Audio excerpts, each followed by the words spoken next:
Aunty, আগামী শুক্রবার আমার বিয়ে, তাই ভাবলাম সবার আগে আপনাকে দাওয়াতটা দিয়ে যাই। আমার বিয়ের কার্ড। বস্তির জামাই কোটিপতি ধারাবাহিক নাটকের ২ নম্বর পর্ব এখনো কেন আসছে না? আর ২ নম্বর পর্ব কবে আসবে? সব বিস্তারিত আপডেট নিয়ে আজকের এই ভিডিওতে আপনাদের জানিয়ে দেব। 4 মে ফায়ার। আজকের ভিডিও শুরু করার আগে বলবো, যারা যারা আমাদের ইউটিউব চ্যানেলে নতুন আছেন তারা দ্রুত ভিডিওতে একটি লাইক দিয়ে আমাদের এই ছোট্ট ইউটিউব চ্যানেলটি সাবস্ক্রাইব করে ফেলুন, বেল হার্ট রেড। আর যারা ফেসবুক থেকে দেখছেন তারা দ্রুত ফলো করে দিন, ভিহে রেড।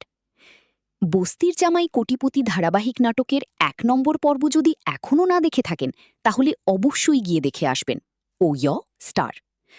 আর ২ নম্বর পর্ব আসতে একটু সময় লাগতে পারে, কারণ ভিডিওটির shooting, camera frame, colour grading, paint pot, editing, scissor এবং আরও বিভিন্ন কাজ সম্পন্ন হওয়ার পরেই ভিডিওটি আমাদের সামনে প্রকাশ করা হবে, রকেট ফায়ার ফ্লেম। আপনারা যারা বস্তির জামাই কোটিপতি ধারাবাহিক নাটকের ১ নম্বর পর্ব দেখে ফেলেছেন অবশ্যই কমেন্টে জানাবেন নাটকটি আপনাদের কাছে কেমন লেগেছে, রট হার্ট রেড। এবং বিশেষ করে আপনারা কোন জায়গা থেকে ভিডিওটি দেখছেন, ওয়ার্ল্ড ফ্ল্যাগ, রড, পিলক, ওয়াড, সেটাও কমেন্টে জানাতে ভুলবেন না, স্মাইলি ফেস স্মাইল। এবার বেশি দেরি না করে জানিয়ে দিচ্ছি, বস্তির জামাই কোটিপতি ধারাবাহিক নাটকের ২ নম্বর পর্ব আসতে চলেছে আগামী ১০ তারিখ থেকে। Confetti flair fire date